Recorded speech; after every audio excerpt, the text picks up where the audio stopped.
أعوذ بالله من الشيطان الرجيم بسم الله الرحمن الرحيم Bismillah ar-Rahman ar-Rahim, alhamdulillah rabbil alameen, as-salatu was-salamu ala rasulullah. Assalamu alaikum wa rahmatullahi wa barakatuh. Welcome again, viewers, to another episode of My Journey to Islam. Today I have with me a special guest, Tom. How's everything, okay? Okay, thanks, alhamdulillah. MashaAllah, great stuff. Now, Tom, tell us a little bit about yourself. What do you do? So I'm a PhD student studying mechanical engineering, working on gasoline engines, just coming to the end of my first year at University of Birmingham, and basically do research most of the time and sometimes study, conduct experiments too. That's pretty much what I do, really. Alhamdulillah. PhD student, mashallah, mashallah. Okay, now Tom, tell us then, your journey to Islam. How did it all begin for you? So from early age I've always believed in the one true God and come from a Christian background, sort of told that Jesus was the Son of God, but always believed that sort of a metaphorical relationship, so coming from that sort of background. And then just last year around October, so met some Muslim friends online and also a Christian friend at university. Sort of both of them sort of convinced me to look at religion more. So sort of looking at Christianity and Islam side by side, and looking more into Christianity, sort of finding that metaphorical relationship of the Son of God. Actually, they believe he's the biological Son of God somehow, or he's actually God. Comparing that to Islam as one true God, and we believe that Jesus is just a messenger, and he brought the gospel with him. So finding that the Islam one true God gives me a lot more peace in my heart. Christianity is sort of confusing the idea. Somehow Jesus is meant to be a biological son, or somehow he's meant to be God himself. Doesn't make sense and doesn't really give you peace of heart. So looking more and more into Islam, more into Christianity, sort of going a lot more, realising that Islam is the truth, whereas Christianity, I think it was the truth some time back, but it's been distorted, and sort of from that really choosing Islam as my religion. Okay. And going forward. Yeah. So I take it you was a Christian before you became a Muslim? Yeah, I always considered myself Christian, but I never really practiced it so much. At school we had a big association with the church, but I never attended Sunday congregation or anything like that. It's just last year that I decided to take religion seriously. I'd come to the end of my master's degree and thought, okay, this is the time. A lot of people pushed me into encouraging me to further my relationship with God, so I decided to get involved with organised religion and decide which one was for me, which one I thought was the truth. Okay. So where did this spark actually come from then? To actually look into religion? It's something I've been putting off for a long time. University, we've always had people like on open days saying, okay, come and listen to us speak and see if you like our church or see if you like our message. But it's something I've been putting off for a long time, and so I met some friends over the summer before I started my PhD. It's all really convinced me. You can see they're practicing their religions. They're okay, I should actually start looking at myself and start practicing this time of life. So just start my PhD, I've got some free time, so I can look at both these religions and decide which one's the truth and which one's for me. And okay, yeah. Excellent. So what was that appealing factor, if you like, that actually made you realise that Islam is the truth? So Islam, the belief the one true God, Muhammad sallallahu alaihi wasallam, is his slave and messenger. That's the the one idea, the main idea which convinced me that Islam is the truth. So Christianity, as touched on before, they sort of confuse the ideas. They say, okay, there's one true God, but Jesus is also God, or he's the biological Son of God. They also say the Holy Spirit is God as well, and it gives you no peace of heart. So trying to work out what this relationship is, and no Christian I've talked to knows what that relationship exactly is. They sort of have their theories, but you can't you sort of want to know the actual truth behind it. You don't want to be relying on theories of people. You want to know what the truth is, because that's where all the other beliefs are built upon. So Islam, you're told the truth. There's one true God. There's no partners with God, and upon that you can build upon other beliefs, build practice on this, and I'm convinced there's a truth. And what about for the benefit of some of the viewers who may be watching this? They may think that Muslims worship the Prophet Muhammad, peace and blessings be upon him. What could you say that to people? It's complete false theories and ideas. We don't worship Muhammad sallallahu alaihi wasallam in any way whatsoever. It's all about worship one true God, and Muhammad, peace and blessings be upon him, delivered the Quran, delivered this message, but that is all. His greatest prophet we'll ever have, the last prophet, but we don't worship him any way whatsoever. So it's complete nonsense to think that. I think. All right. So when you actually finally decided to accept Islam, what did your family say? How did they take it? My family, not particularly religious at all, really. Like, so we've always lived as a family, we've always lived on the outside of religion, so it's very easy to look into any religion and hear bad news stories and say, oh, okay, this religion's bad, this religion's bad, this religion's bad. And Islam in particular, if you look at media, there's always, every day is a bad news story about Islam, and there's very rare to find a positive story about the religion, unfortunately. So my family sort of been in that sort of environment, they never really looked at any religion with an open heart. So then when they heard me say, okay, I'll become religious, they're sort of, okay, do I do that because we've heard always bad news stories about religion, particularly about Islam, is do we want to be a Muslim because we've heard always bad news stories about Islam as well. So I think they've sort of found it hard to accept at first, but now they respect my decision and accepted it, and God willing, I can help educate them more about Islam and open their hearts, and inshallah they'll one day revert to the religion. Inshallah. Now, you mentioned something interesting there, something about the media and the way Islam's portrayed in the media. I mean, before you actually looked into Islam, did you have a certain perception of Islam and a certain view of Islam? So, in my primary school, there's a Muslim family, and they came and did a talk for us. So it's about when I was 6 years old, so they told us the basics about the religion, and so we're always known from that, and just from logical thinking that Islam can't be bad if you got 1.5 billion and more people worshipping across the world. It can't be an evil religion if that many people are worshipping it. And you can always there's always people causing trouble in whatever country you go into. So you can see the normal people in the country are just honest, hard-working people. They just want a peaceful life and peaceful existence. But what gains the media attention is the few people who want to cause trouble, who aren't really interested in helping a common person. They're interested in helping themselves. So I've always sort of been smarter to know that those people don't represent their religion. Those people don't represent their people. They're just the people which the media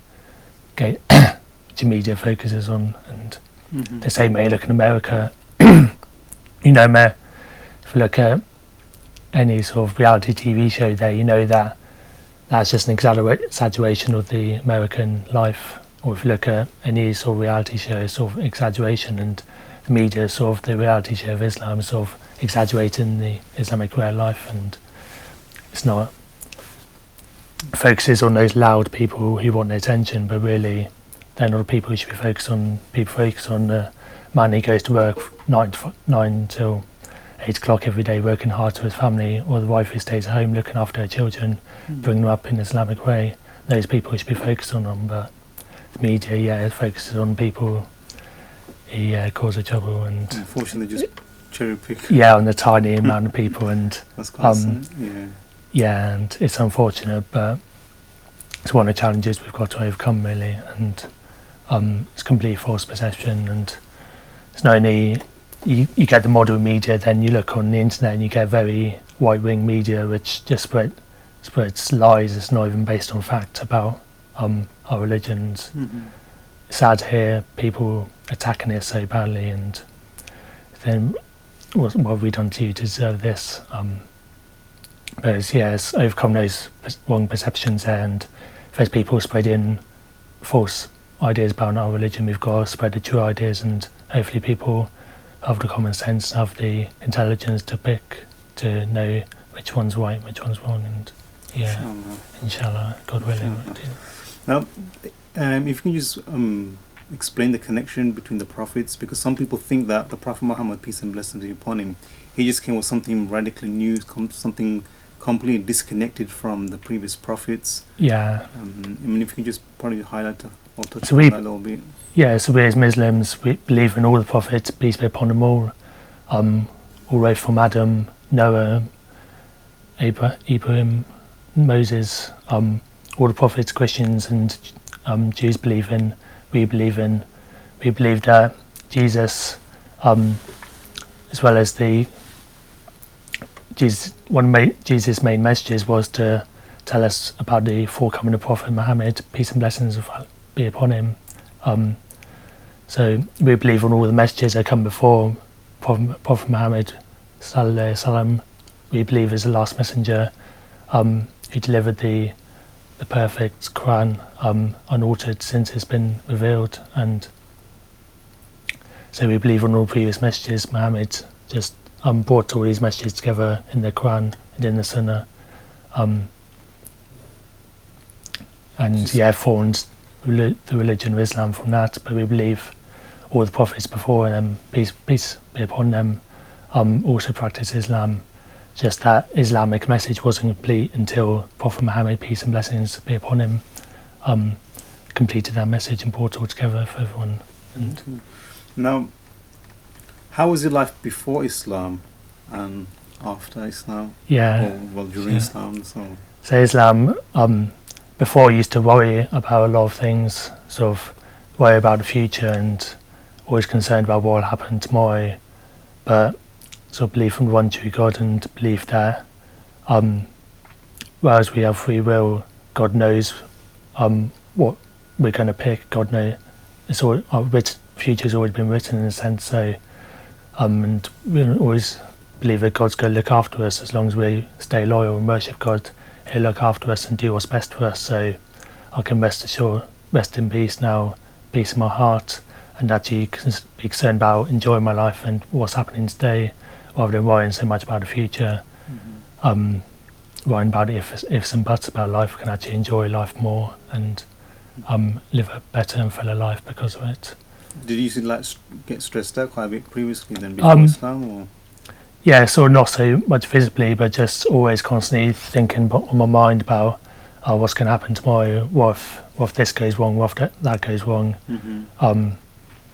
Just after time, it sort of occupies your thinking time. You can think of nothing else. But what if this happens, or what if that happens? But Islam sort of frees your mind to think about more important things. You don't need to worry about the future. Allah will always provide for you. So you don't have to worry, basically. You can just live your life peacefully and worship the one true God, Allah subhanahu wa ta'ala, and live in peace, really. Excellent. And how has your life changed since accepting Islam then? I think I'm living a much cleaner, better life now.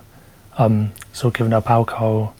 The way I was sort of looking at women has completely improved since converted. Way of sort of looking at treating family better as well and treating friends better.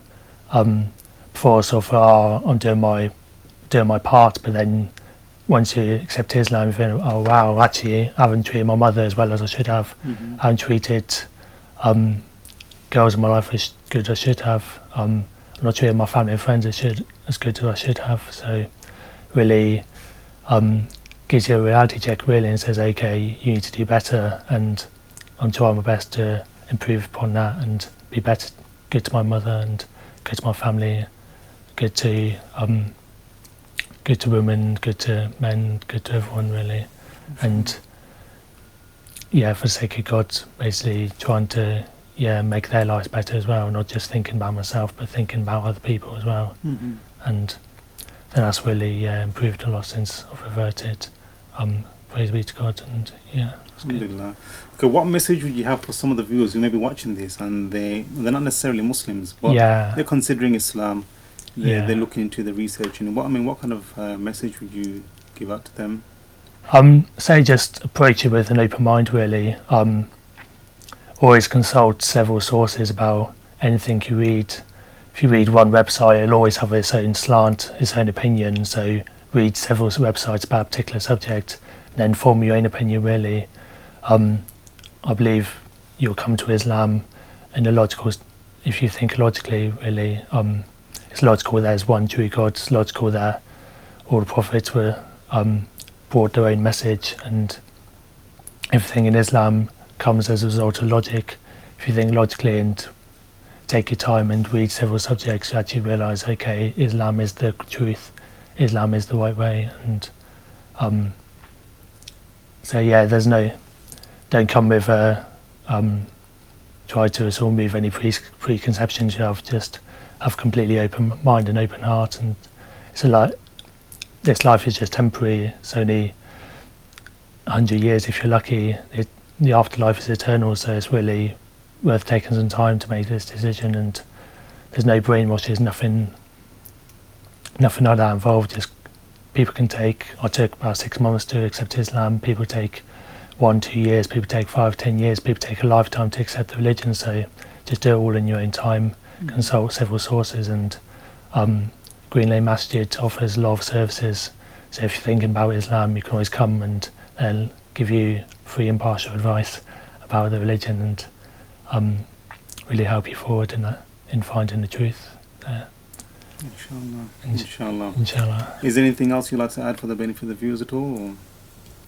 So I think some people think Islam is solely for our people, or solely for Arabs and Indians and people of Asia or people of Africa, but there's no, and people in particular think they don't think Islam is for white people, unfortunately, but there's no, Prophet Muhammad, peace and blessings of Allah be upon him, came and the message was for everybody.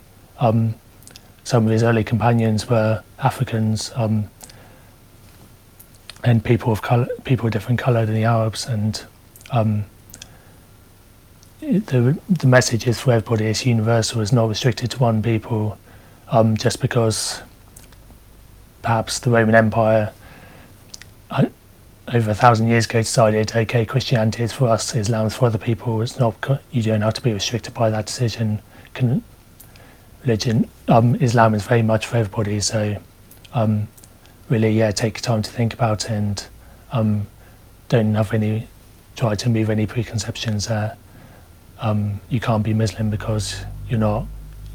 You haven't got a dark skin colour, or you're not from Asia, or anything like that.